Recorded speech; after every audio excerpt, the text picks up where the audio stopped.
bonsoir à tous et à toutes. Merci beaucoup de votre présence.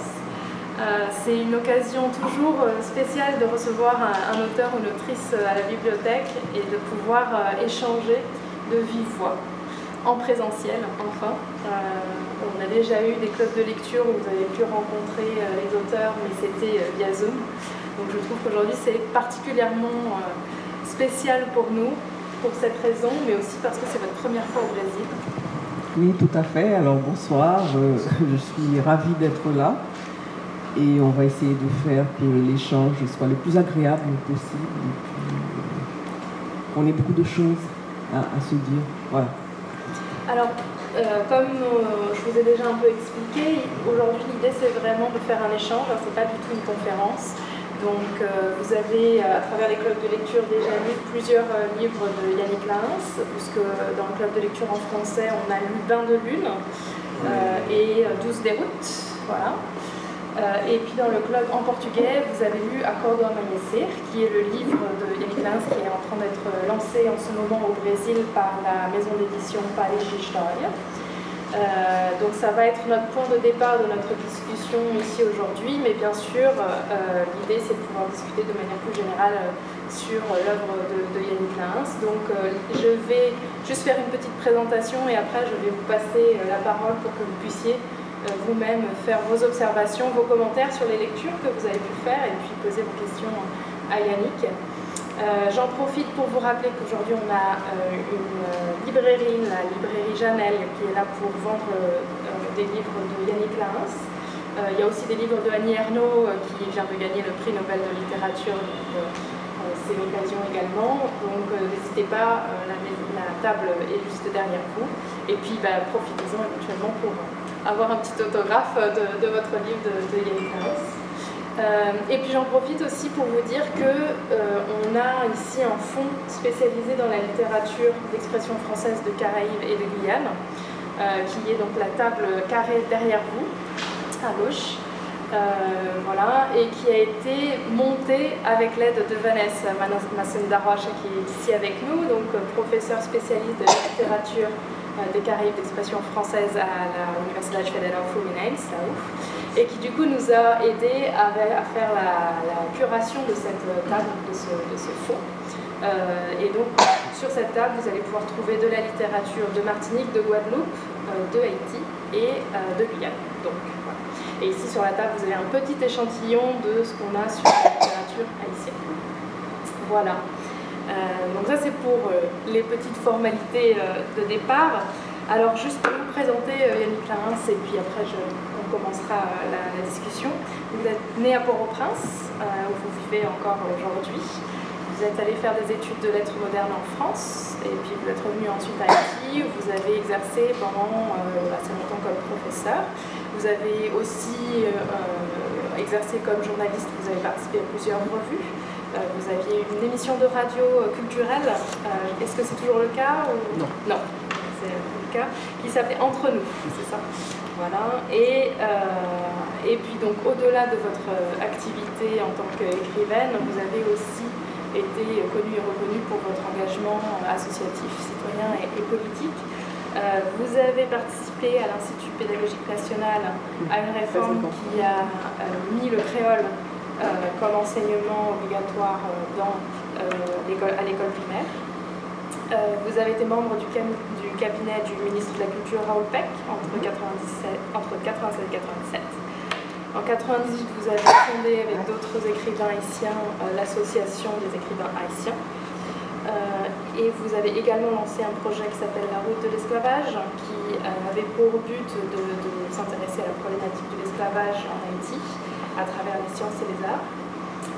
En 2008, vous avez créé Action pour le changement, APC, qui est destiné à former les jeunes générations aux enjeux du développement durable, et puis de créer du lien social, et puis qui a aussi permis la construction de 4 bibliothèques supplémentaires en Haïti.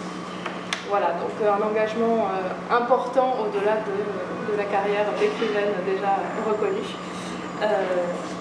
Les livres que nous avons ici à la bibliothèque, donc je vous en ai déjà un peu parlé, on a Bain de lune ici, qui est l'histoire d'une famille rurale en Haïti sous la dictature des Duvalier. On a 12 déroutes ici qui va être le point de départ de la discussion. Bonsoir, ça va? Bien, oui. On a 12 déroutes ici dont je vais vous parler un petit peu plus tard puisque c'est notre point de départ de la discussion. On a également Faye qui est avec Bernardin, c'est bien ça, voilà. Bernardin, je te passerai la parole tout à l'heure si tu veux parler avec Yannick de ce dont tu veux parler. Donc Faye qui est que vous avez écrit après le tremblement de terre en 2010 à Haïti. La couleur de l'aube qui vient d'être publiée ici au Brésil, dont je vais parler. Donc aujourd'hui, voilà, comme je vous disais, on va commencer à parler de 12 déroutes. On va parler aussi un peu de l'accord de l'OMC et puis après, sentez-vous libre de poser vos questions. Pour parler un petit peu de 12 déroutes rapidement, donc, on est dans 12 déroutes, on suit un certain nombre de personnages. Dans Port-au-Prince, donc une ville bouillonnante que vous comparez parfois à un chaudron. Voilà, et on suit différents personnages dans cette ville. Il y a Brune qui est une jeune chanteuse dont le père juge a été assassiné. Il y a Ézéchiel qui est un poète pauvre qui vit dans les bidonvilles mais qui voudrait lancer une révolution pour pouvoir s'en sortir. Il y a Joubert qui est un peu un délinquant de rue qui devient un tueur à gages. Il y a Cyprien, le petit ami de Brune au départ de l'histoire, mais qui est un jeune apprenti avocat très ambitieux et qu'on voit évoluer justement au cours du roman.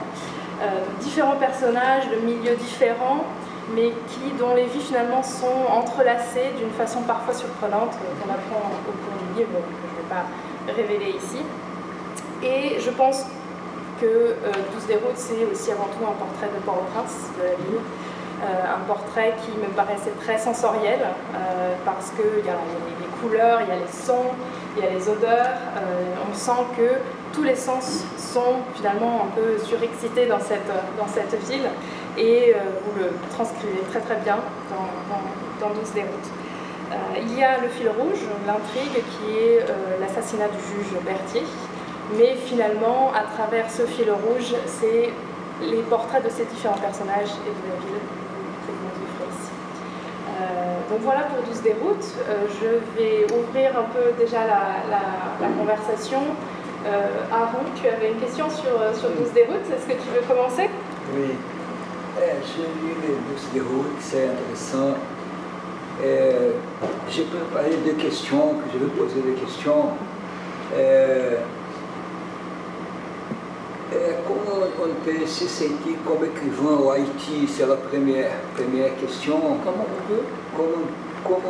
on peut se sentir comme écrivain au Haïti? Parce que pour nous, Brésiliens, Haïti, quelquefois, ça semble au Brésil. Le Brésil est grand, mais c'est un peu différent, avec beaucoup de contradictions. C'est ça. La deuxième question, c'est dans vos récits, on remarque que beaucoup de personnages se déplacent, sont en mouvement. Il y a ceux qui sont en train de partir, des autres qui sont qui reviennent. Votre objectif est écrire aussi une littérature de combat. Vous croyez que la littérature a ce pouvoir? C'est ça, les questions. D'abord, je voudrais remercier, merci des questions, de l'invitation, parce que c'est un plaisir d'être là. Et puis, parler de littérature, c'est toujours pour moi un plaisir, parce que souvent, quand on écrit, on est dans sa solitude, et il y a toujours des retours de ceux qui lisent les livres, qui nous surprennent et qui nous apprennent des choses sur nous-mêmes, des choses auxquelles on n'a pas pensé. Comment se sentir comme écrivain en Haïti?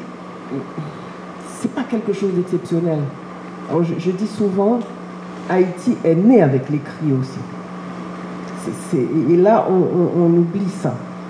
Haïti est né avec l'écrit parce que même des gens comme Dessalines Toussaint, dès 1791, sont les pères fondateurs de la nation. Alors souvent on dit, ah oui, ils ne savaient pas lire et écrire le français. Mais comme ils ont vu les gouverneurs français qui venaient avec des secrétaires, ils ont employé des secrétaires. dès 1791, il y a des écrits de Toussaint Louverture et de Dessalines qui annoncent ce qu'ils vont faire dans des revues à l'étranger. Minerva en Allemagne, le quotidien de Boston, le courrier de Philadelphie. Donc il y a un écrit qui commence déjà à dire ce que va être cette révolution qu'ils vont faire. Le plus étonnant, le dernier beau-père de Michelet, l'historien, a été un secrétaire de Toussaint Louverture. Et à un moment donné, il raconte comment... Voilà. Une fois qu'Haïti naît, il y a un certain nombre d'écrivains qui apparaissent. Donc ça date... Alors, je parle de 1791 avec les pères fondateurs, mais 1804, on commence à avoir de la littérature. Donc, Haïti est adossé à un patrimoine littéraire écrit qui date quand même de pas mal de temps. Cette première génération d'écrivains, elle écrit pour dire quoi? Pour magnifier l'indépendance, effectivement. C'est une première chose, mais ce n'est pas propre à Haïti. Il y a d'autres pays comme l'Allemagne où les premiers écrivains vont dire que l'Allemagne existe, etc. Mais dans un deuxième temps, il faut aussi dire que le noir est égal au blanc. Donc on écrit pour deux raisons. Pour dire qu'Haïti existe. Ensuite, dans un deuxième temps, un peu plus loin, dans le siècle, on va dire que le noir existe. Donc, on est adossé à cette culture patrimoine français, mais en même temps, il y a une autre culture qui se fait, qui est une culture majoritaire. Elle, c'est une culture qui se fait en créole. En fait, ce qui est important, c'est pas tel, parce qu'il n'y a pas d'écrit créole reconnu à ce moment-là, mais il y a une culture. Donc, on est adossé à ces deux choses. Un patrimoine écrit en français et une culture nationale qui est très forte. Donc, on est porté par cette chose-là depuis 2 siècles. Et aujourd'hui encore, ce qui est étonnant en Haïti, on dira oui, c'est pas un pays où il y a une scolarisation aussi importante qu'en Martinique ou en Guadeloupe. Et je peux vous dire que la relève est déjà assurée. Moi, je suis déjà de l'ancienne génération. Il y a toute une nouvelle génération qui écrit et qui continue à écrire. Donc quelquefois, je dis, mais c'est pas possible, ça doit être dans l'ADN des Haïtiens de vouloir à ce point exister par l'écriture. Je disais tout à l'heure que, par exemple, là, il y a eu un festival de théâtre, malgré la conjoncture difficile. C'est la 19e édition de ce théâtre, du Festival des 4 Chemins. J'étais étonnée de voir le nombre de jeunes femmes qui écrivent des pièces de théâtre maintenant. Donc, on a commencé à écrire en français. Ensuite, maintenant, il y a une bataille pour une lutte politique, certainement, pour faire reconnaître le créole comme langue à part entière. Ce qui est rare, parce que même dans les autres pays de la Caraïbe, le créole n'est pas une langue officielle. En 1987, le créole a été déclaré langue officielle. Mais ce qui se passe aujourd'hui, c'est que c'est le résultat d'une bataille de gens de la génération qui a précédé Franck Etienne, Georges Castrat, Félix Morisson-Leroy, pour ne citer que cela. Et aujourd'hui, qu'est-ce qui se passe? On a que le créole est devenu la langue de l'espace public en Haïti. C'est-à-dire que si vous avez beaucoup de stations de radio, 95% des stations de radio se font en créole. Mais l'école, la même population qui, par son dynamisme, sa volonté politique, fait du créole cette langue centrale, comme il n'y a pas une politique d'aménagement linguistique véritablement dans les écoles, veut que les enfants aillent à l'école et apprennent le français. Parce que le français demeure la langue du pouvoir, du savoir et de l'avoir. Donc il y a une dynamique dans deux sens. Et c'est intéressant, je ne sais pas ce que ça va donner, je ne suis pas devin, mais c'est ce qui est en train de se passer. Donc il y a une littérature en langue créole, une littérature en français. La nouvelle génération qui écrit, elle n'est plus dans le militantisme par rapport au créole, parce que c'est presque de l'acquis. Quand Georges Castrat écrivait en créole, c'était du militantisme. Enfin, c'était du militantisme. Mackenzie Orsel, Bonnel Auguste ou bien James Noel écrivent indifféremment en créole et en français. Et c'est là où c'est intéressant de voir une évolution. On ne sait pas où ça va mener, mais c'est la réalité aujourd'hui. Voilà. Et une ville en mouvement, oui. Alors j'ai un ami poète qui est décédé, Georges Castrat, il disait que si on mettait une turbine dans Port-au-Prince, Port-au-Prince pourrait fournir de l'électricité à une ville comme New York. Parce qu'il dit qu'il y a une telle énergie dans cette ville que, bon, il y a une énergie incroyable. Les gens montent, marchent, reviennent, on prend les tap-tap, il y a une énergie extraordinaire. C'est une énergie vitale. Et ça, ce mouvement, on le sent. On le sent même dans l'humour aussi. Parce que même quand il y a la tragédie, tout de suite après, il y aura certainement... Moi, j'adore aller dans les réseaux sociaux, rien que pour voir les réactions humoristiques des gens par rapport à ce qui se passe. Donc, ça veut dire que c'est un signe que la vie est encore là. Même quand les choses sont désespérées, qu'il y a des gens qui partent, il y a aussi des gens qui restent. Et qu'il y a cette énergie vitale. Voilà.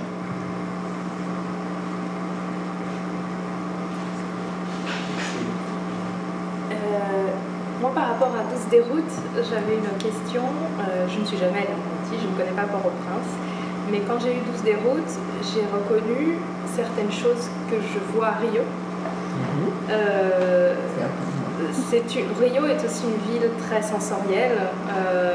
Voilà, c'est également la chaleur, les sons, les odeurs, une certaine violence qui sous-tend le quotidien, mais aussi beaucoup. Vous opposez dans une déroute la violence, mais aussi une douceur, de la douleur et de la créativité. Et je vois aussi un peu ça à Rio. Et je ne parle pas uniquement de la créativité artistique, je parle d'une créativité qui est là dans le quotidien, puisque face à l'adversité, face aux obstacles, les Brésiliens, les Carioca trouvent des moyens de faire que les choses fonctionnent. C'est comme un peu une sorte de chaos, mais un chaos organisé. Et du coup, je me demandais, en extrapolant un peu, et puis je sais que c'est votre première fois ici au Brésil, quel lien vous présentez peut-être entre Haïti et le Brésil? Bon, il y a certainement des liens. Moi, ça fait un petit peu plus de 48 heures que je suis là, je vois les liens. Je vois le mouvement, certainement. Hier, je suis allée dans un quartier que j'ai... Oui. Et là, j'ai senti un peu Port-au-Prince, très fort. Quand je discutais avec la romancière dont je n'arrive pas à prononcer le nom parce que... Oui. Il paraît que c'est le son le plus difficile à prononcer en brésilien. Il y a une chose qui m'a frappée parce qu'elle dit c'est difficile d'entrer dans l'institution, pour certaines personnes, de rentrer dans l'institution littéraire brésilienne parce que c'est dominé par une certaine, comment je pourrais dire ça, une aristocratie peut-être des lettres, je ne sais pas. Haïti, ça, on a dépassé. C'est-à-dire qu'aujourd'hui, on a des maisons d'édition de jeunes, de quartiers populaires qui font des maisons d'édition. On a des jeunes écrivains, comme je dis, ma génération par exemple, moi, Daniela Ferrière, Lionel Trouillot, nous sommes nés dans des familles francophones. On avait des bibliothèques chez nous.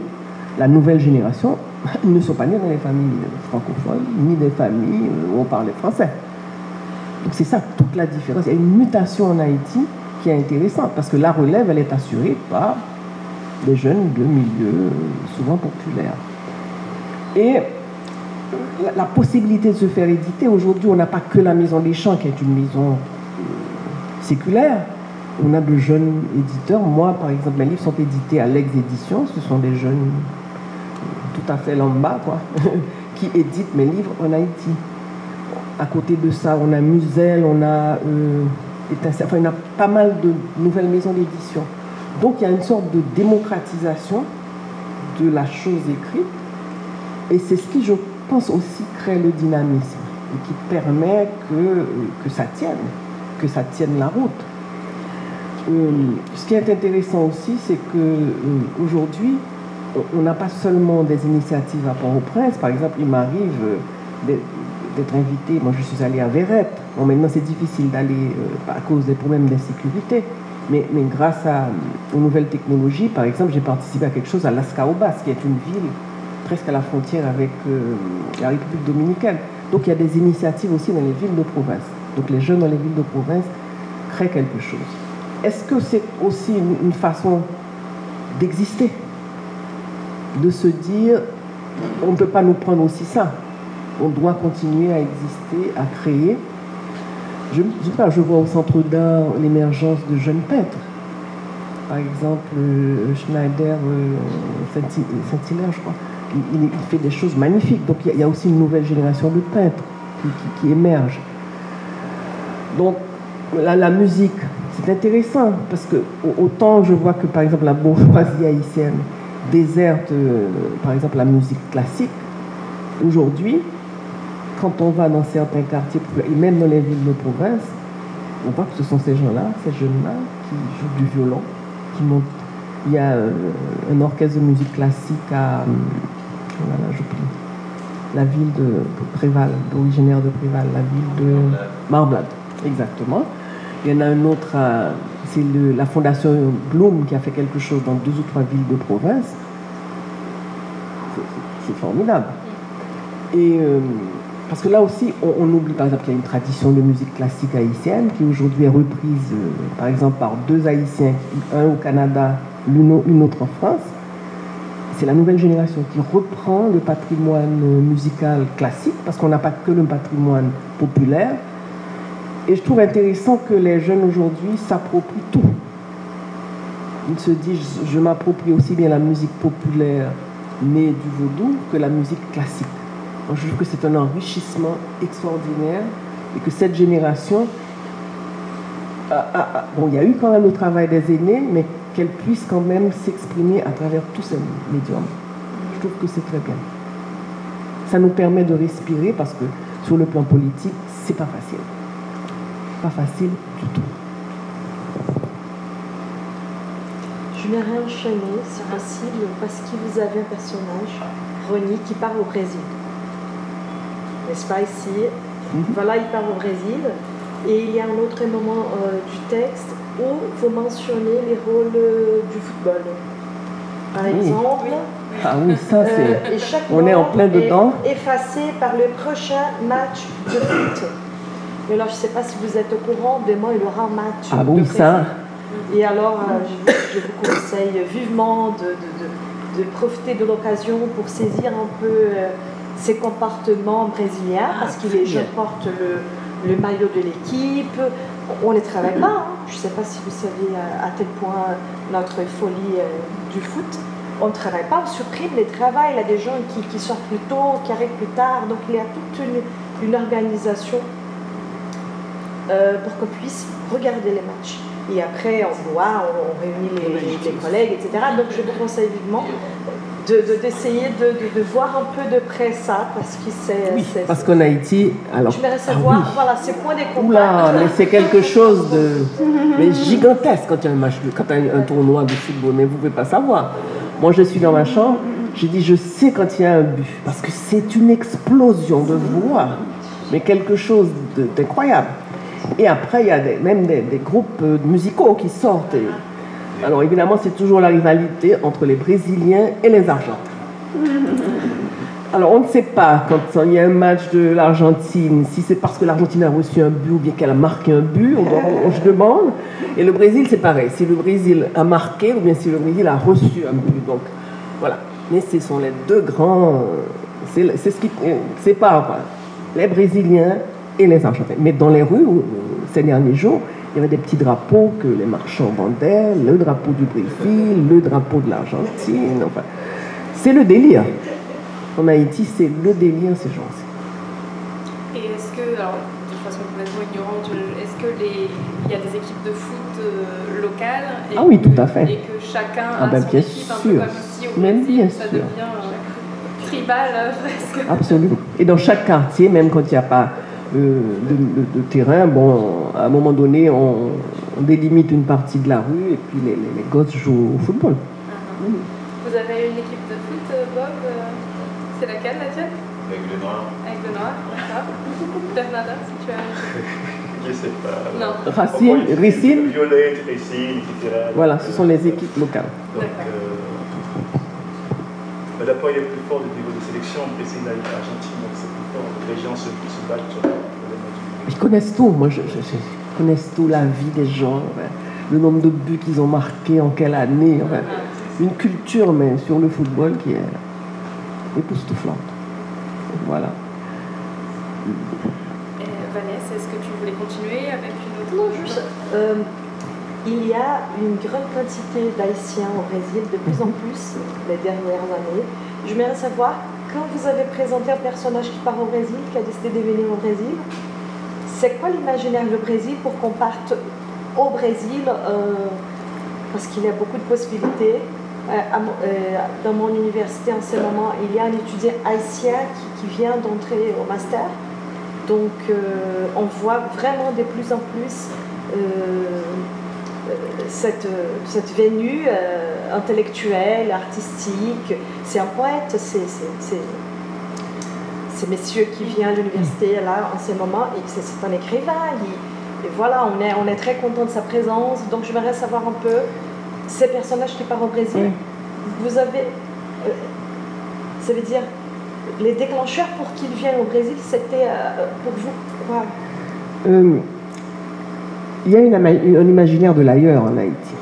Depuis qu'Haïti existe peut-être, l'imaginaire de l'ailleurs pour les esclaves qui ont été déportés, qui ont fait la révolution, comme l'armée indigène, l'armée de base, c'est l'Afrique, la Guinée.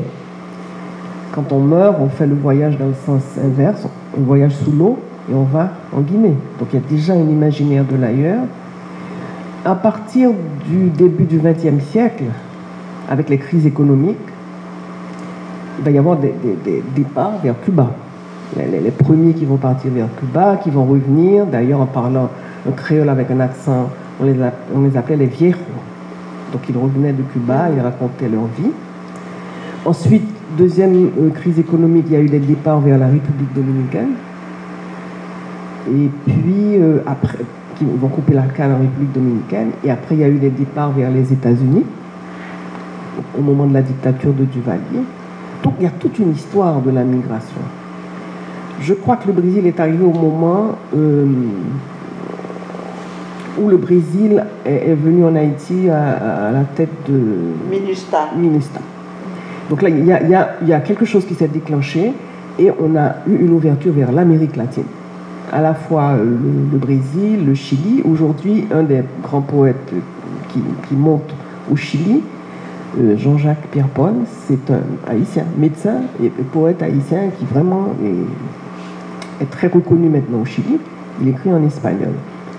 Donc c'est pas étonnant, c'est toute une histoire. Et selon les crises et les opportunités qui se présentent, les gens, à un moment donné, les gens sont allés en Afrique.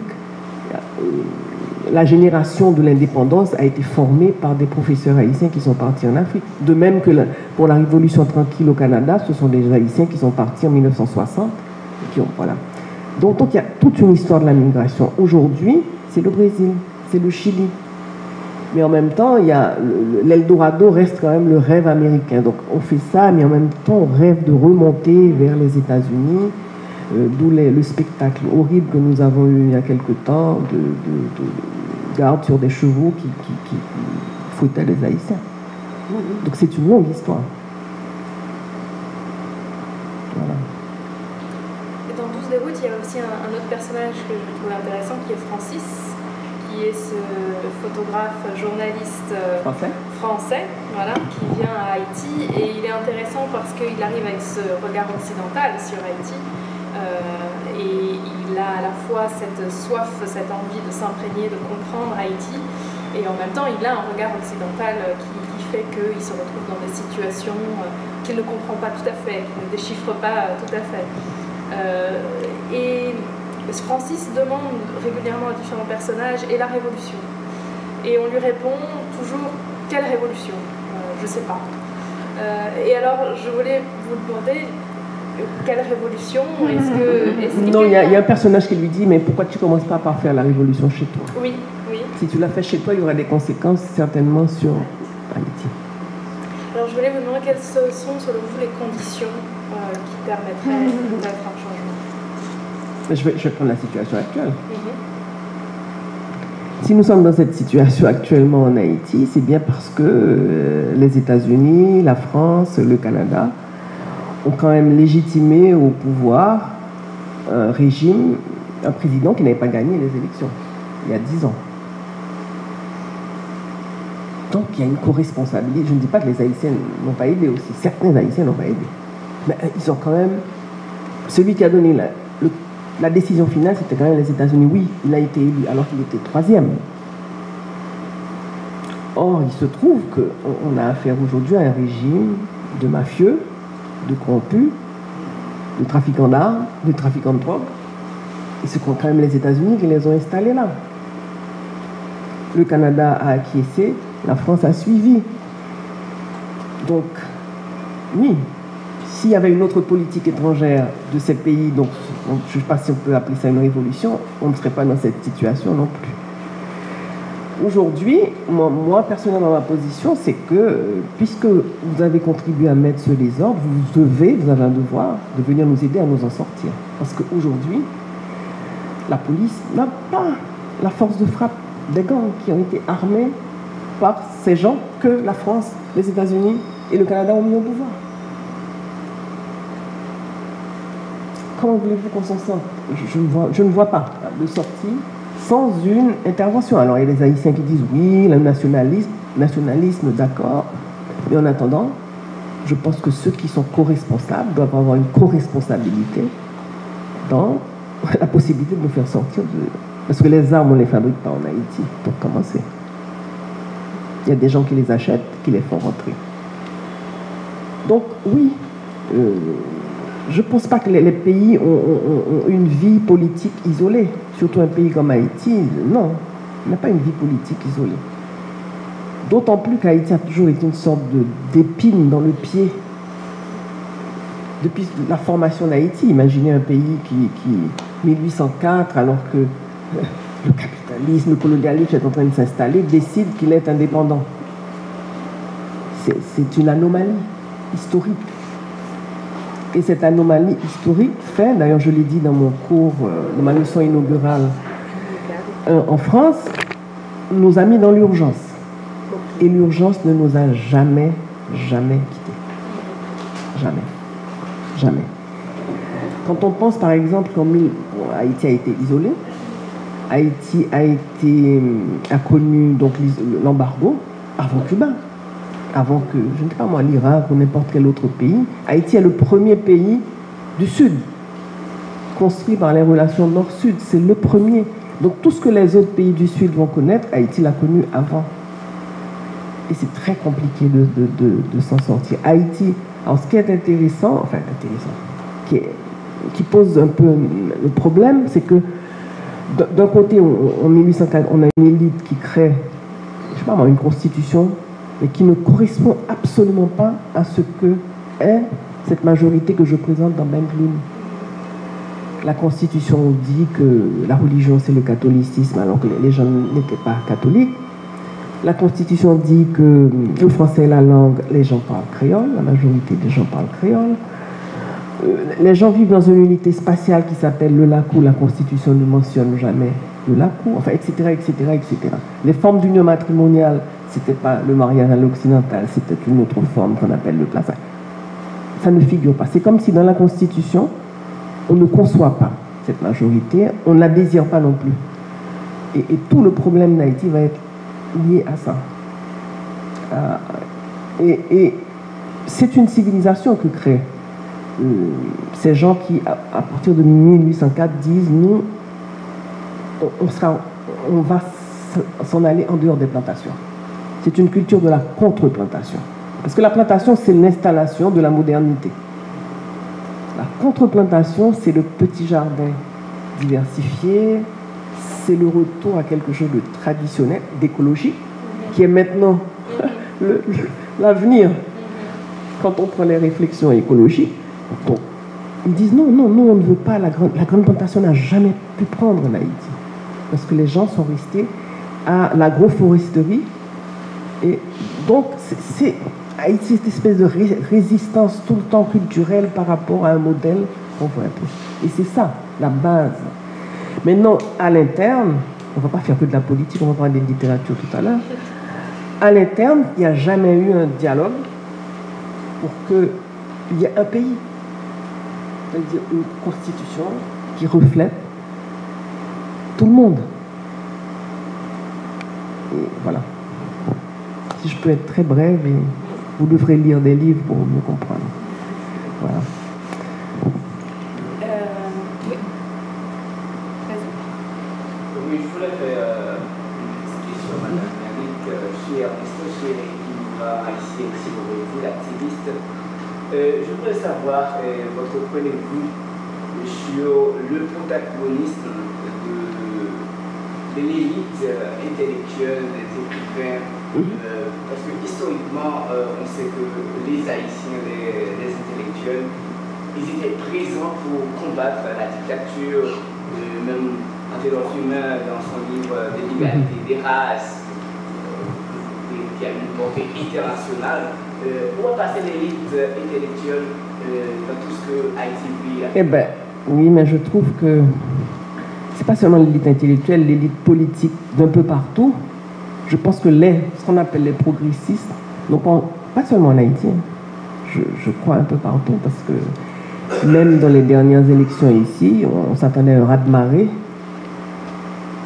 Je crois qu'il faut redéfinir un lexique, parce qu'il y a tellement de mutations de population, je pense qu'on a perdu le vocabulaire, la grammaire, comment parler à cette nouvelle population de jeunes, récemment urbanisés.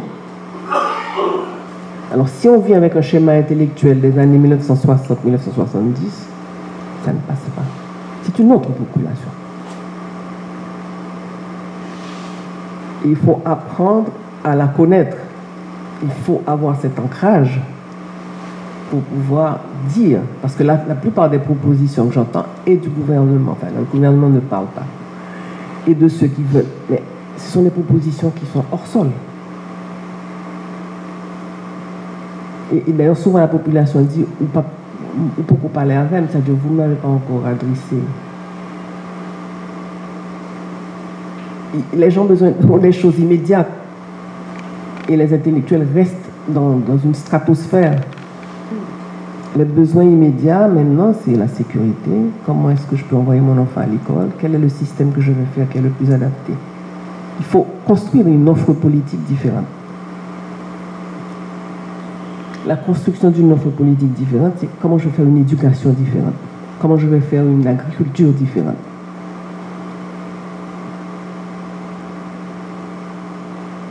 Et il y a des savoirs locaux, il y a des expériences qui sont faites en Haïti.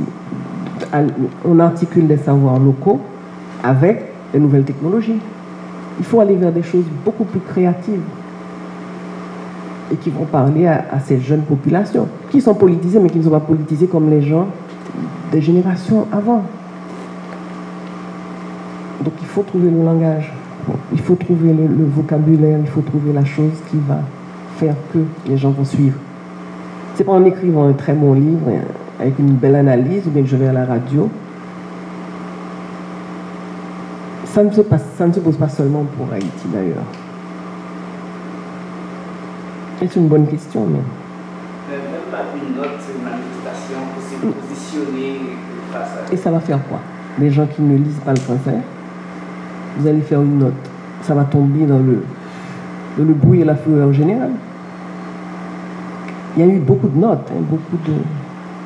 C'est pour ça, le silence de Franck-Étienne, vous savez, il y a plein de gens qui sont là, mais qui ne parlent pas. Même si Franck-Étienne parle, qu'est-ce que ça va faire?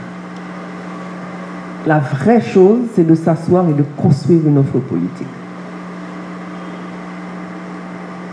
Et ça demande du temps, ça demande de l'implication et ça demande un ancrage politique. Il y a des gens qui le font, hein, qui essaient. J'espère qu'ils apparaîtront au moment voulu. Mais il faut une offre politique.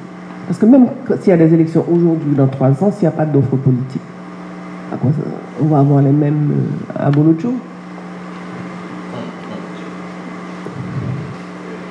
J'ai une question, c'est trop la Oui. question. Après, on va retourner à la littérature. Oui, c'est ce que j'allais dire. Est-ce qu'on peut parler de littérature sans parler de politique en Haïti? pas associative. Je ne sais pas.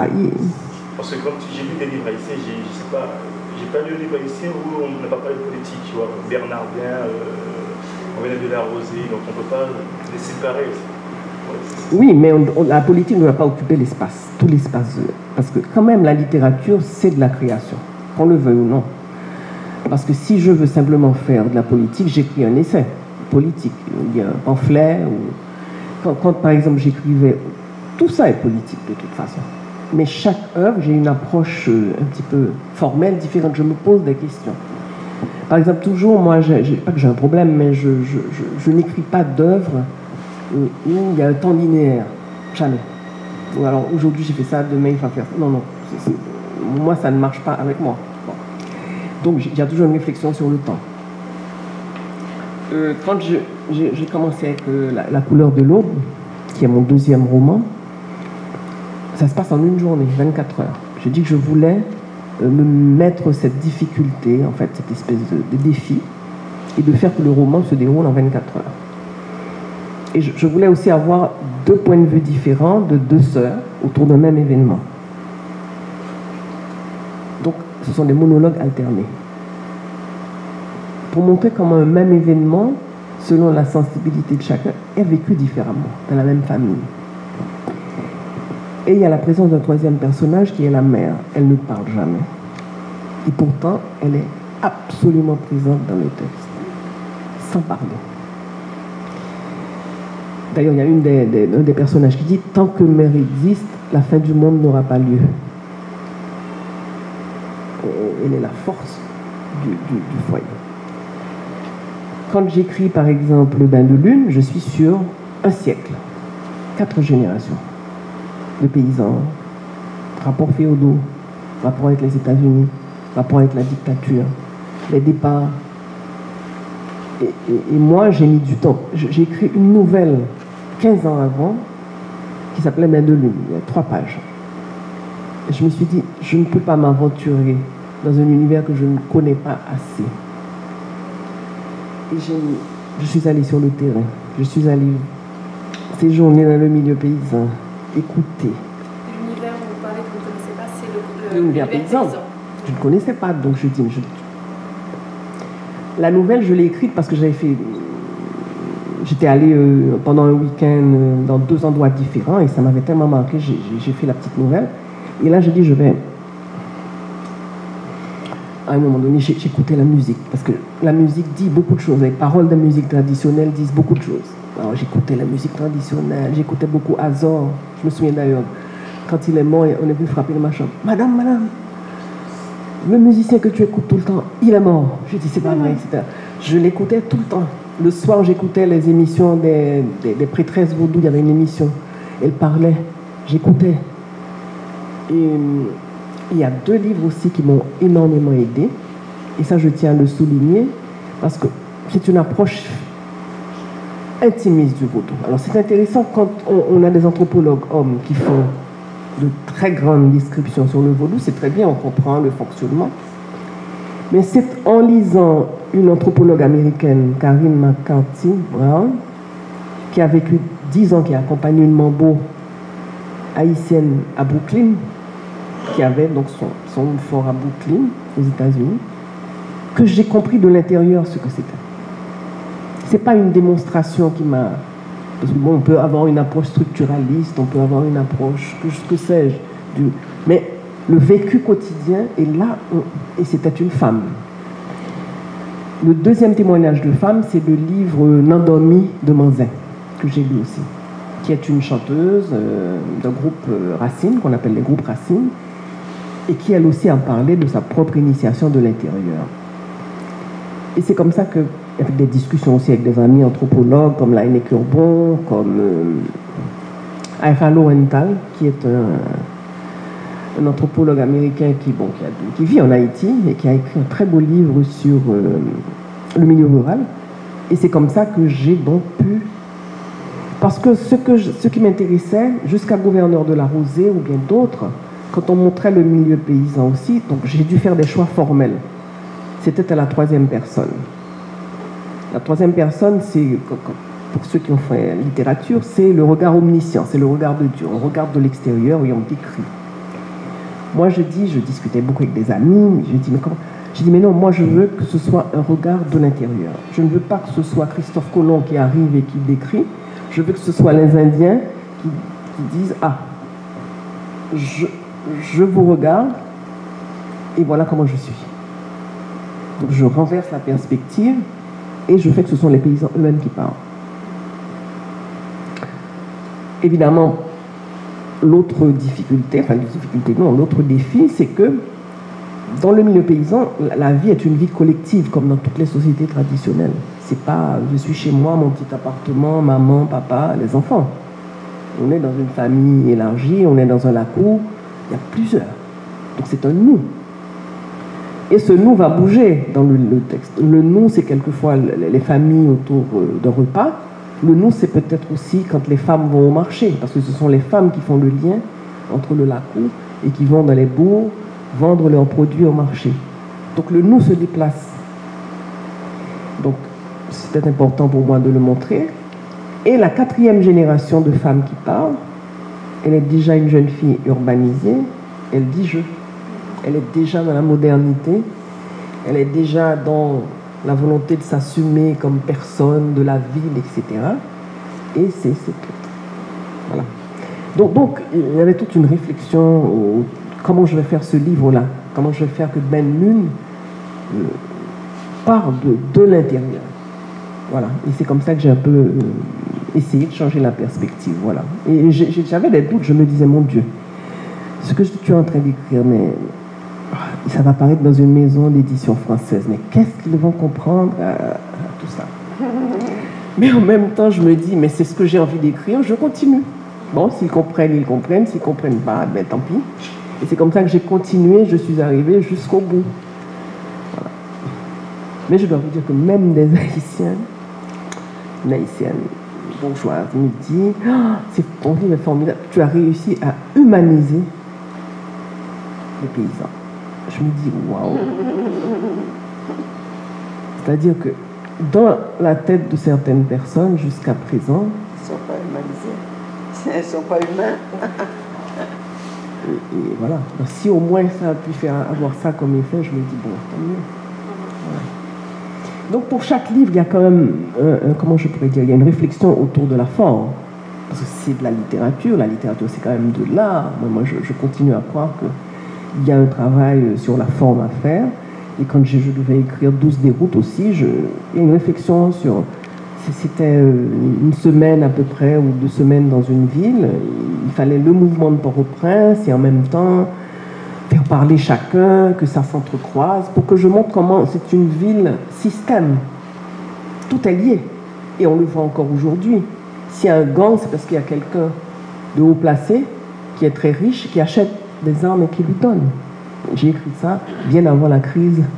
Donc, il y a des gens qui me disent, tu savais déjà, j'ai dit non, mais c'était logique que celui qui a l'arme, il n'a pas l'argent pour pouvoir l'acheter. Donc, il y a quelqu'un de haut placé, etc. Donc, je montre comment c'est une sorte de toile d'araignée de cette ville. Voilà. Quand j'ai lu La couleur de l'aube, j'ai pensé à Marie Chauvet, à la trilogie Amour, colère, folie. J'ai beaucoup insisté pour que Margaret travaille ensemble, Marie Chauvet et La couleur de l'aube, mais elle n'a pas voulu de toute façon. La directrice de thèse n'a pas eu d'influence sur sa décision. Mais je voudrais savoir quelle a été, enfin, pas l'influence, c'est un mot démodé, mais enfin, quelle est votre lecture de Marie Chauvet? Ah non, pour moi, c'est le livre, Marie Chauvet, ouais. Amour, colère, folie. Ouais. Quand je dis le livre, c'est pas que je rejette, je viens de faire un travail sur Jacques-Stéphane Alexis et sur Jacques Roumain. Il faut regarder ce qui se passe. Jacques Roumain, grand écrivain, fondateur du Parti communiste haïtien, du bureau de la Rosée, merveilleux. Oui. Il crée le premier bureau d'ethnologie en Haïti. Ouais. Mais il ne faut pas oublier qu'il y a quand même le président du Parti communiste. Oui.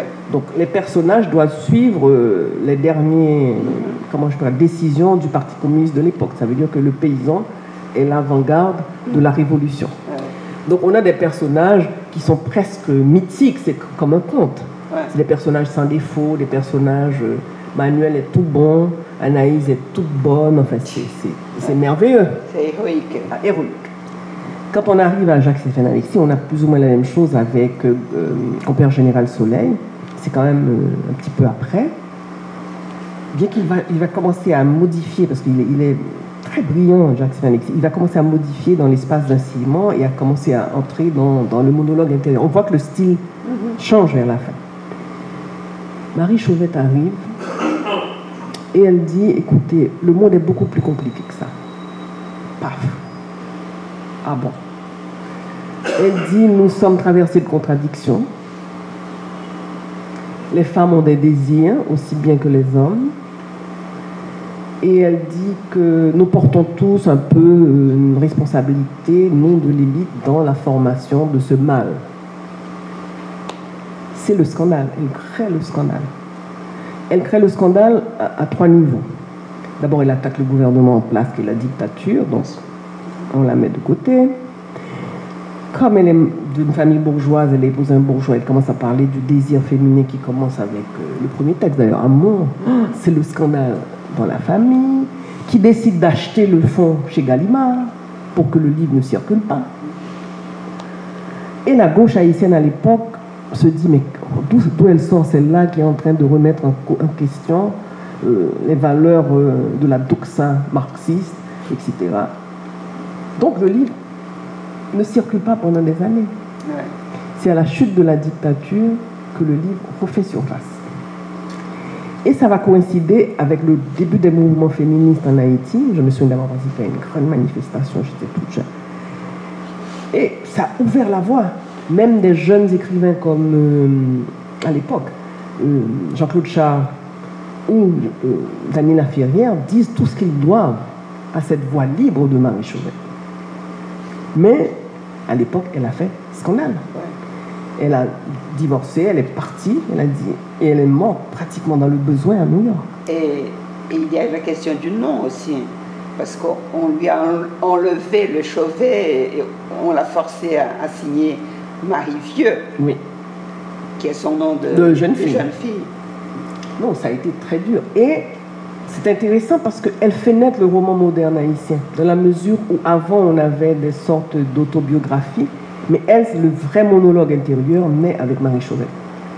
Dans Amour, et je me souviens une fois, j'ai demandé à Anthony Phelps, qui est un autre grand poète haïtien, mais il me dit, ah oui, mais tu sais, elle venait à nos réunions pour Haïti littéraire. Je dois vous dire que Haïti littéraire, c'est un mouvement qui naît vers la fin des années 50, et je peux dire que c'est un mouvement qui va faire naître la poésie moderne en Haïti. Donc, on a vraiment tous les grands noms, Franck Etienne, etc. Elle venait aux réunions. Mais jamais dans les livres, on a mentionné le nom de Marie Chauvet. Elle a même écrit un texte, elle les appelait les araignées du soir, parce qu'ils se réunissaient la nuit. Il y a un poème qu'on lui a dédié, que tous lui ont dédié, qui s'appelle Les araignées du soir. Et jamais on a dit. Et Anthony, je dis, mais Anthony, mais qu'est-ce qu'elle te disait? Elle me dit, oui, elle était très influencée par Faulkner. Et avec Faulkner, elle avait goûté à la force du monologue intérieur. Et c'est ce qui va expliquer, en fait, le bon qu'elle fait faire au roman haïtien, le bon formel, je peux dire, avec Amour, colère, folie. Ah non, pour moi, c'est une référence. Donc, bien vu. Ouais. C'est sûr, ouais. C'est très fort et surtout, venu d'une femme, ça a dû causer vraiment un impact, un scandale fou, oui. Quelle est la place des femmes aujourd'hui dans la littérature, dans la production artistique? Moi, je crois que vraiment, avec la réhabilitation de Marie Chauvet, avec le mouvement des féministes, on a beau dire tout ce qu'on veut, je crois qu'elles ont permis aux femmes qui écrivent aujourd'hui en Haïti d'être assez libres pour écrire. Comme je disais, la 19e édition du Festival des 4 chemins, qui a eu lieu donc en pleine...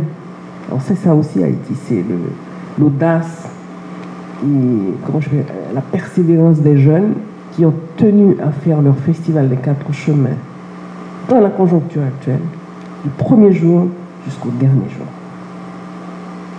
Et là, moi, j'ai dit non, là, je ne peux pas venir vous voir parce que je ne vais pas prendre le risque d'être kidnappée en allant en ville, donc je suis restée chez moi, mais ils ont tenu.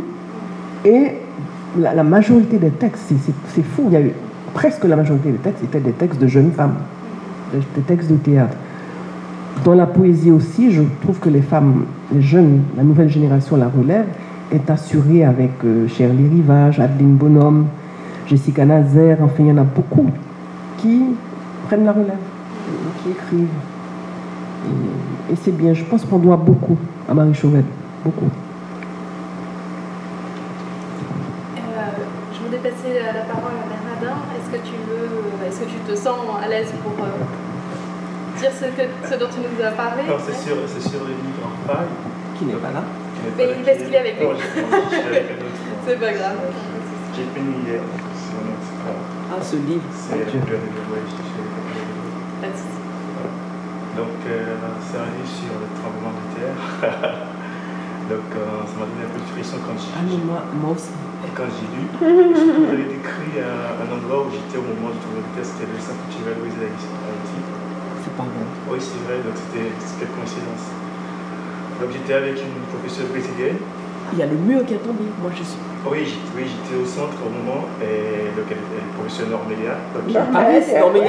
J'étais en train de lui parler au moment du tremblement de terre. Qui fait son travail sur la thèse sur ce Marie Chauvel. Oui, que j'ai dirigé. Oui. C'est moi qui ai dirigé la thèse de Norbert.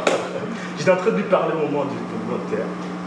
Donc, ça m'a donné plein de pression. Après, il y a plein d'autres trucs que vous allez parler dans le livre, après on va en parler. Mais la première chose qui m'a marqué, c'est ça. Donc, et après, vous connaissez Normélia, et après... Et Néno, aujourd'hui, il y a Néno qui est là.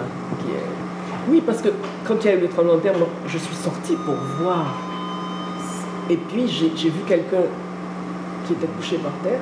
Et c'est le mur du centre brésilien, parce que de chez moi, je vois le mur du centre brésilien qui était tombé. Ouais. Mais de là où on était, on n'a pas eu une idée du désastre. Parce qu'il n'y a pas eu grand... Voilà, on se dit, bon, tremblement de terre, mais c'était violent. Hein. Moi, je me suis dit, à un moment donné, la maison va tomber. J'étais là, tenant, parce que j'avais quand même lu qu'il fallait aller sous l'embrasure d'une porte. Moi, j'étais là, je me disais, la maison va tomber. Je voyais la maison comme ça, j'ai vu la voiture. Bon, dans le bidonville derrière, les gens criaient. Je suis sortie, mais la maison, bon, très bien. Et c'est à la radio. Il y avait une seule radio qui fonctionnait, et puis on a commencé à entendre. Ça a été horrible. Parce qu'il y a des gens sous les décombres, avec leur téléphone, qui disaient, je suis à tel endroit. Puis j'entends le palais national s'est effondré. Je dis, c'est pas possible. J'entends à la radio. Et non, ça a été... Et moi, j'étais dans un état vraiment second. J'étais pétrifiée. Je me dis, mais qu'est-ce que je fais? Le lendemain, je suis allée dans les rues, je voulais voir. C'était une catastrophe, mais totale. Mon conjoint, il a mis 5 heures pour remonter. Quand il est arrivé, il me dit, j'ai vu l'apocalypse. Il ne m'a rien dit. C'est après qu'il a pu raconter ce qu'il avait vu. C'est horrible. Et moi, d'ailleurs, je le dis dans le livre, est-ce que je vais écrire? Est-ce que je ne vais pas écrire? Qu'est-ce que les mots peuvent... Quel est le poids des mots par rapport au malheur? Mais en même temps, je me suis dit, si je n'écris pas, c'est que le malheur m'aura eu 2 fois. Et je commence. Ce sont les seuls manuscrits vraiment sur papier que j'ai gardés. J'écrivais sur n'importe quoi. On commençait pendant... Ah oui, j'écrivais. Tout ce qui... Et puis, bon, il y a eu des tas de gens qui sont venus chez moi, prendre refuge, enfin. Une jeune femme qui est arrivée du Cap, son mari était dans un hôtel, c'était l'amie de ma belle-sœur. Alors, tous les jours, elle allait pour voir si elle retrouvait les décombres. Un jour, elle est arrivée, j'ai retrouvé le téléphone. C'était horrible. Jusqu'à peut-être une semaine après, elle a pu retrouver le corps, elle est remontée au Cap Haïtien. Non. Les hôpitaux, enfin... Ça a été quelque chose de... Terrible. Oui, il y a le livre de Daniela Ferrière aussi sur... Tout bouge autour de moi. Tout bouge autour de moi, parce que C'est incroyable parce que il était à l'hôtel pour le festival des Étonnants voyageurs. Et puis ils étaient au niveau de la rue parce que c'était impossible de remonter après dans la chambre pour... finalement, ils ont remonté pour prendre leurs affaires. Non, mais c'est absolument épouvantable. Oui. C'est une expérience qui m'aura marqué. Alors, curieusement, là, je reçois 2 demandes. Il y aura une mise en scène, un jeune Miraxon Saint-Val, je ne sais pas si tu le connais, qui fait du théâtre. Il va faire une mise en scène à Montréal. Et un jeune qui vient de me demander la permission de faire une mise en scène en Haïti pour l'Institut français de Faye. De Faye? Mais j'étais dans un état second. Donc j'ai écrit. Puis je me suis commencé à me poser des tas de questions sur Haïti, l'histoire d'Haïti. Tout est remonté. Alors c'était à la fois une description, donc un truc de journaliste, en même temps un essai parce que j'essayais de placer ça dans l'histoire d'Haïti. Et en même temps, comme j'écrivais un roman, là encore un autre événement. Ah oui. J'avais en tête d'écrire un roman, et c'était près de là où habite mon beau-frère, ma belle-sœur.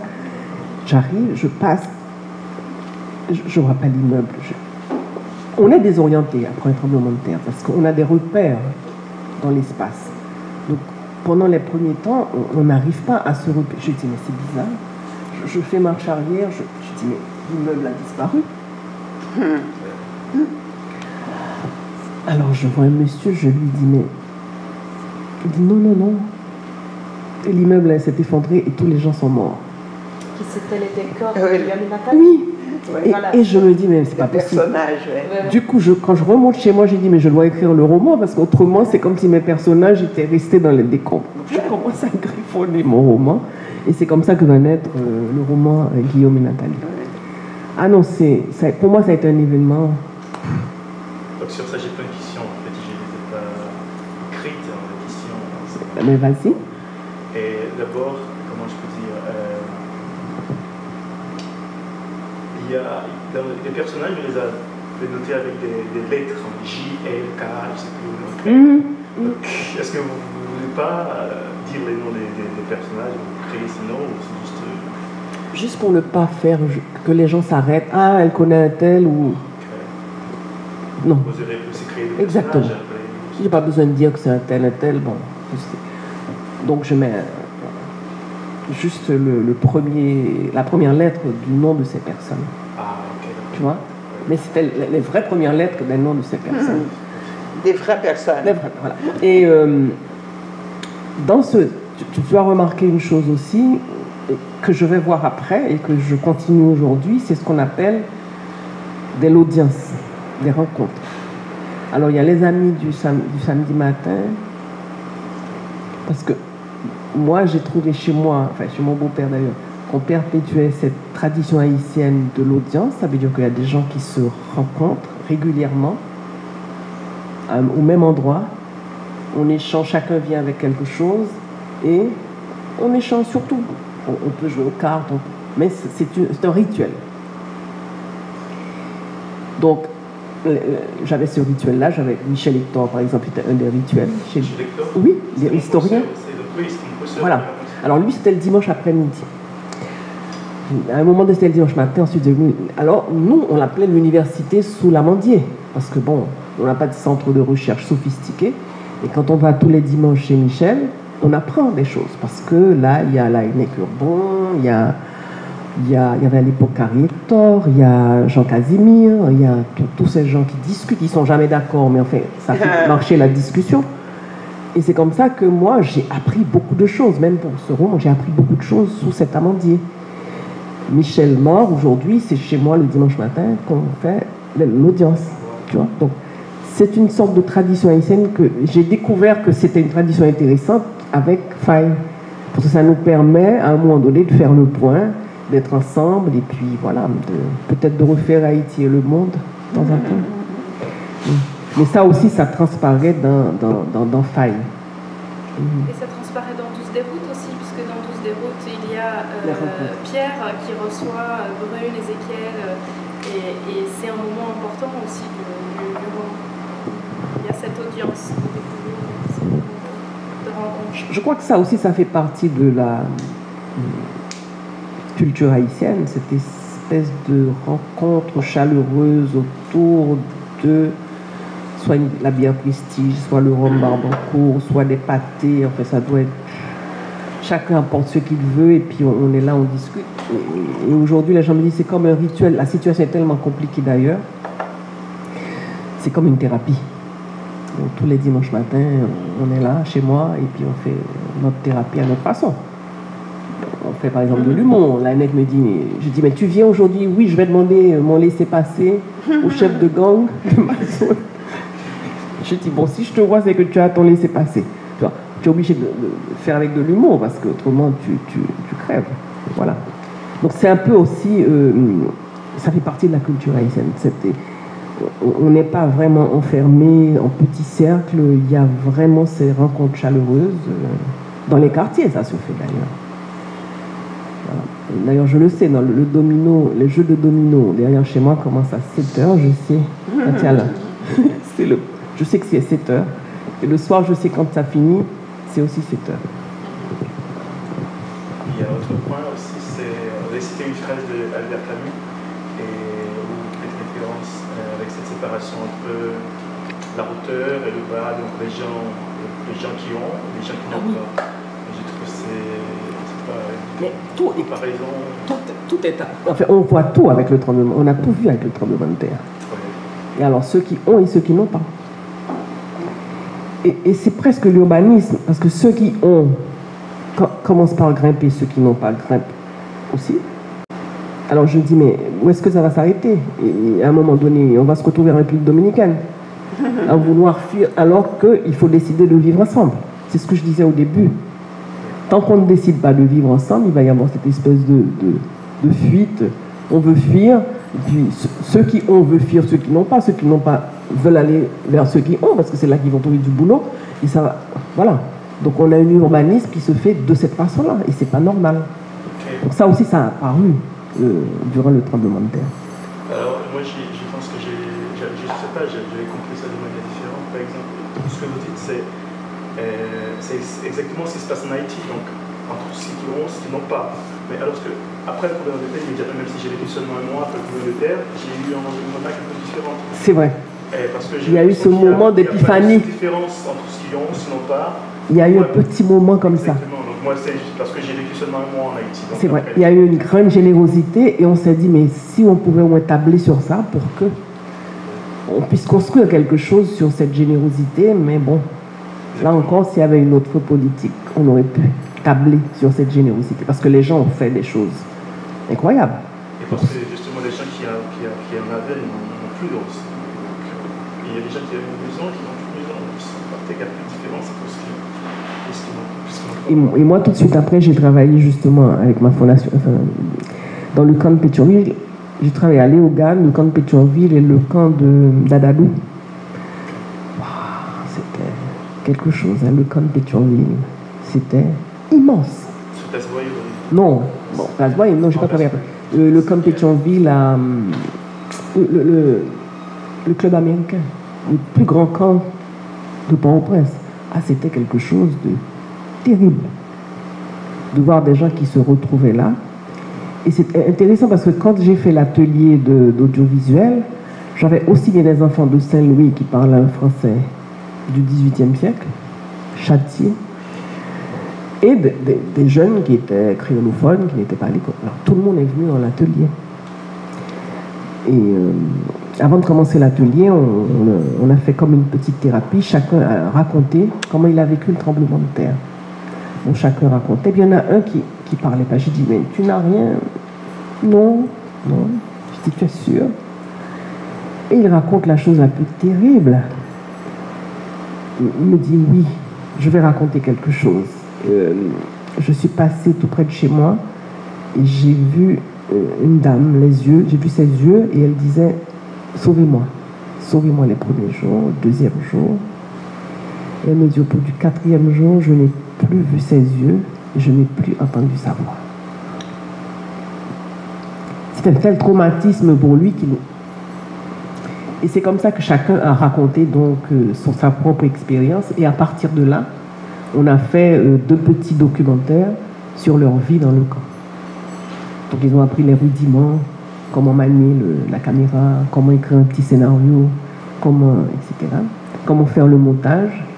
Et ça a été un projet qui était intéressant puisque les petits documentaires ont été projetés au Canada. Et c'est fou de voir comment la vie est forte. Parce que le documentaire, on voyait des gens qui avaient ouvert déjà un petit truc de coiffeur dans le camp. Il y en a qui avaient déjà planté des choses dans le camp. Il y en a qui avaient ouvert une boutique dans le camp. Enfin, c'est pour montrer le dynamisme et la vitalité. Dans ce camp, on avait reproduit la vie dans le camp. Donc, et alors le soir, au moment de projeter, parce qu'une fois qu'on avait monté le film, on a fait une grande projection, il n'y avait pas d'écran, je suis venu avec un drap blanc de chez moi, et ça a été la fête, mais la fête totale. Alors, il y avait une petite transgression, parce que c'est un pasteur qui un peu gérait le camp. Ils me disent, on va lui faire une surprise, il ne va pas être content, mais tant pis. Et puis ils ont commencé avec une musique rap. Alors là, tout... volume a tout cassé, le pasteur n'a pu rien dire parce que lui c'était un évangéliste comme ça. Et ils ont eu une soirée mais formidable. Et les gens étaient contents de se voir. Les parents étaient contents de voir leurs enfants, le coiffeur était content de se voir dans le film. Enfin, tout le monde était très très très content. Et ça, ce sont des expériences pour moi qui m'ont apporté énormément, énormément. Et on a gardé contact avec ces jeunes, il y en a qui sont allés à l'université, il y en a qui sont partis. Voilà. Donc c'est vraiment un livre et plus qu'un livre. Il y a beaucoup de choses dans le livre. Je n'ai pas envie de monopoliser parce que je pense qu'il y a des gens qui peuvent avoir envie de parler. Et il y a un autre moment dans le livre aussi, c'est... Comment dire... Comment je vais mettre la chronologie du livre. Et il y a l'aspect aussi des ONG qui ont été créées dans la petite plein d'ONG. Et alors, comment vous avez vu les places des ONG ça a été quelque chose. Et c'est là où on se dit, moi je me suis dit à un moment donné, est-ce qu'on ne va pas réfléchir à la logique des ONG à partir de la crise haïtienne? Parce que c'était du délire. Il y a des gens qui sont venus me dire, mais non, est-ce que vous ne peux pas laisser ta maison et tu vas la louer? Je dis, mais je ne vais pas laisser ma maison pour la louer à une ONG, où est-ce que je vais habiter? Ah oui, mais tu iras vivre dans un appartement. Je dis, mais enfin, non. Les prix dans les supermarchés avaient grimpé. Tout avait augmenté avec la présence des ONG. Donc, c'est une logique qui se mord la queue. Donc, je ne dis pas que toutes les ONG, parce qu'il y a quand même des ONG qui rendent énormément de services. Je pense à Médecins sans frontières, je pense à d'autres qui quand même... et d'ailleurs, existent jusqu'à présent sur le terrain. Ce n'est pas des gens qui viennent juste parce qu'il y a un événement. Donc il y a de vraies ONG qui font du travail sérieux, et souvent dans la discrétion d'ailleurs, et qui sont bien implantés Mais là, ça a été... Et alors, des disparités. C'est-à-dire le chauffeur d'une ONG gagnait plus que le juge d'une cour d'appel. C'est quoi? C'est con.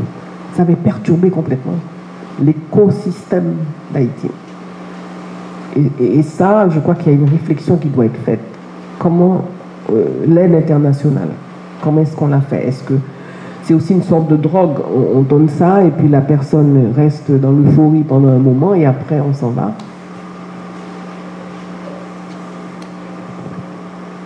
Il y a une phrase dans Faille que j'ai fini par mémoriser.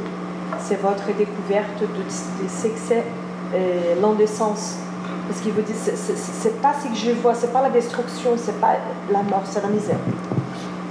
Donc ça, au début, voilà, je finis par mémoriser parce que c'est dans la catastrophe qu'on va découvrir le catastrophe quotidienne qui était un peu cachée. Voilà, la catastrophe structurelle. Voilà. Oui, cette phrase... ce qui était indécent, c'est pas que Port-au-Prince soit nu, dévalisé et exhibant son sexe et ses entrailles. Ce qui était indécent, c'était quelque chose de sa pauvreté. En fait, c'est la pauvreté qui était, moi, qui m'a frappé aux yeux, c'est l'indécence de cette pauvreté. Voilà, c'est un peu, oui, c'est vrai, au tout début, quand j'ai fait le premier chapitre après la promenade dans Port-au-Prince. Et c'est vrai que le tremblement de terre renvoie de manière brutale à ça. Parce que s'il n'y avait pas la pauvreté, il y aurait des immeubles mieux construits. S'il n'y avait pas la pauvreté, il y aurait... Voilà.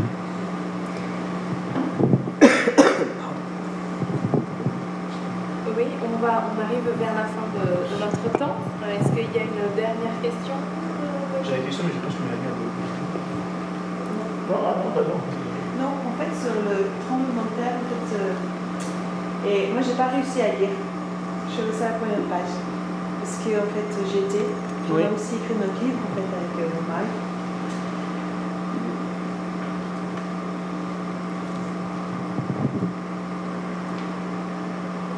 Ça a été marquant, j'imagine, pour tous ceux qui étaient présents.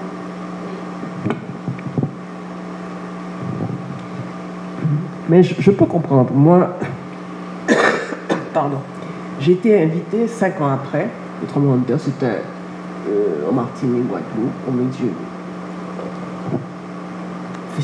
une conférence, une colloque sur la catastrophe. Je dis oui, mais je vais aller avec Faye. Je me pensais guéri. J'arrive, je commence à lire le texte et je vois que je suis en train de... J'ai la gorge nouée, je ne peux pas lire. 5 ans après, il y avait encore l'émotion et je me mets à pleurer face au public. Et j'étais persuadée que c'était bon. J'avais écrit ça il y a 5 ans. C'était fini. Face au public, je commence à lire le texte et tout remonte. Non, parce que c'est un texte vraiment que j'ai... Je ne sais pas comment je l'ai écrit. Non, vraiment, c'est le seul texte, je ne peux pas dire comment je l'ai écrit. C'était les émotions sur le moment. Les réflexions qui arrivaient sur le moment. Ce que je voyais dans la rue, j'écrivais. Tout. Donc, voilà. Je ne savais pas que vous aviez écrit un livre. Comment il s'appelle? Il s'appelle Goudou. Ça doit être le nom du tremblement. Oui, alors c'est le nom en créole. Du tremblement de terre, goudou goudou. C'est le bruit que ça. D'accord. C'est comme une onomatopée.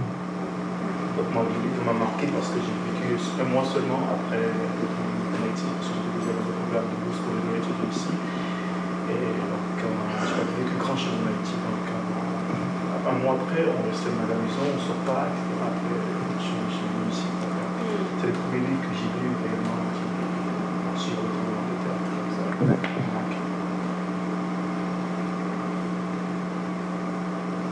Et c'est curieux, oui. Nous, on vit avec le tremblement de terre, parce que même à la maison, à chaque question, les enfants ils posent pourquoi on est ici. Ça, on doit remonter avec l'histoire du tremblement de terre. Moi, j'ai des séquelles, des douleurs à chaque fois que je sens quelque chose, c'est le tremblement de terre. Et moi-même, pendant des mois après, je partais, je prends un ascenseur, il y a un petit... Mais j'avais des frayeurs pendant des années. Hein. C'est quelque chose de terrible. Par contre, Yannick, est-ce que vous avez déjà ressenti de justement réécrire?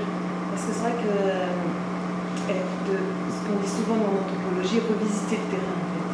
Revisiter les émotions, parce que c'est ce que tu disais tout à l'heure, c'est que en fait, quand bon, ça dépend beaucoup du moment. Forcément, nous, on a ces tremblements de terre très présents à la maison, parce que ça a provoqué des choix de vie, ça a des songer la caille, ça a provoqué peut-être des regrets, plein de choses au quotidien.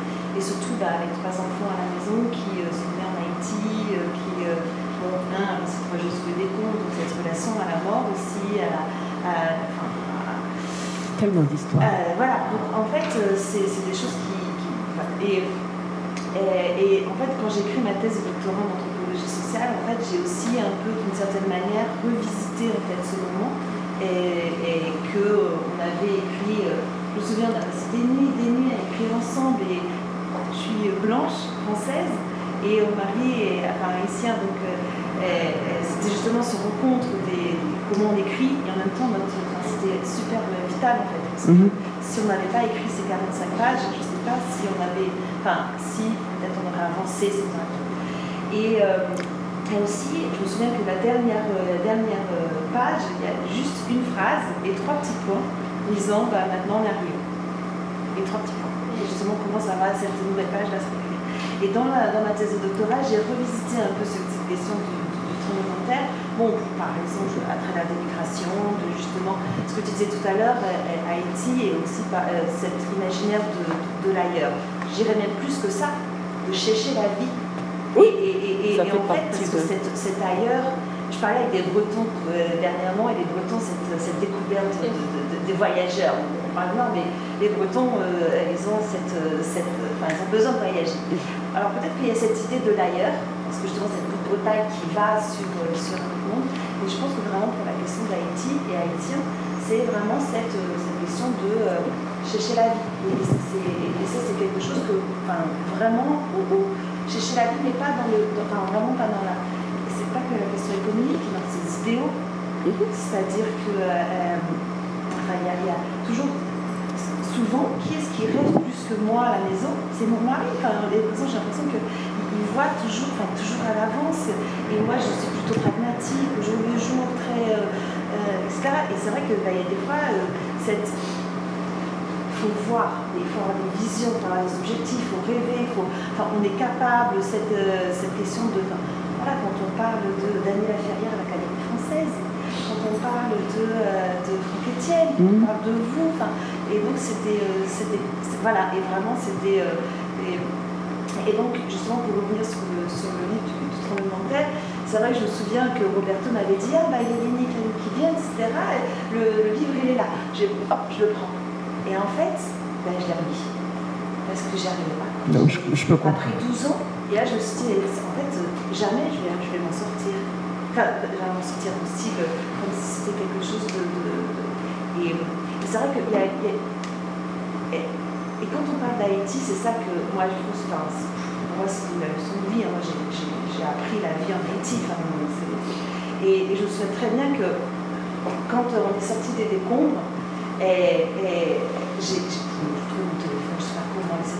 Et j'essaie de laisser les ondes passer pour tout le monde. Et la première chose que j'ai dit avec ma famille en France, j'ai tout perdu.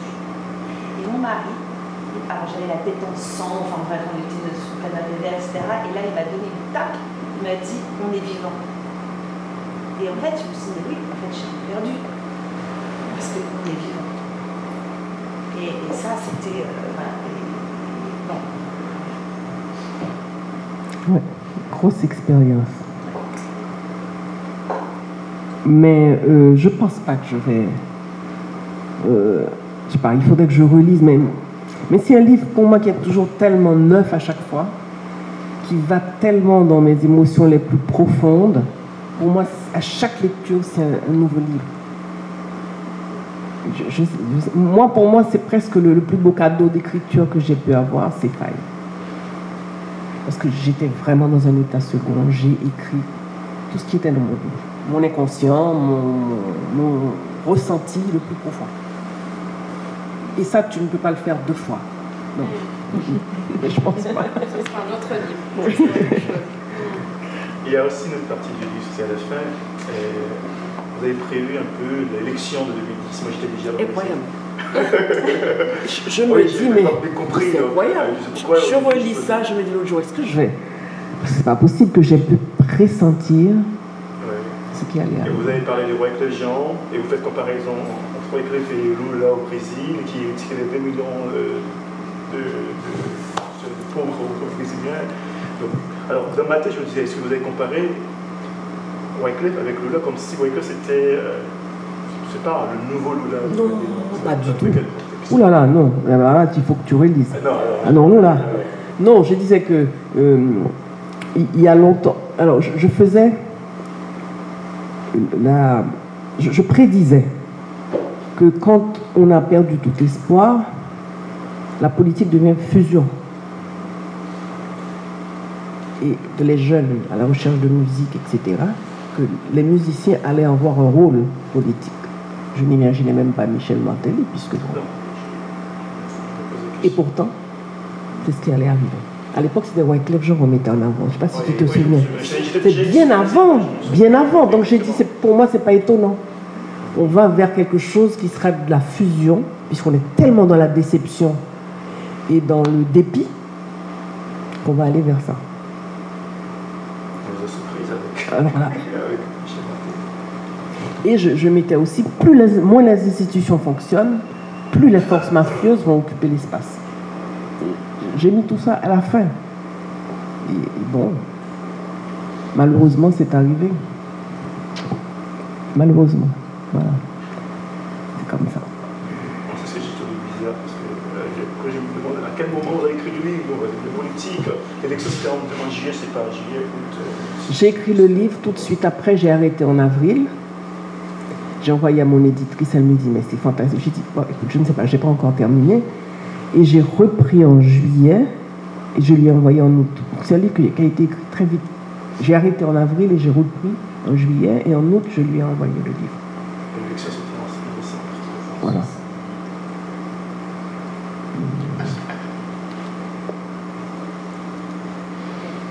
On va devoir s'arrêter ici, mais en tout cas, merci beaucoup. Merci pour ces témoignages, et puis merci pour vos questions et votre présence. Merci pour votre présence et votre participation.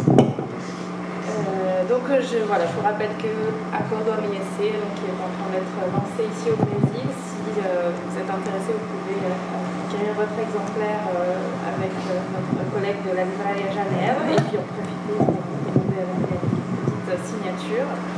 Et puis je vous conseille donc vivement de lire ces livres si vous ne l'avez pas encore fait.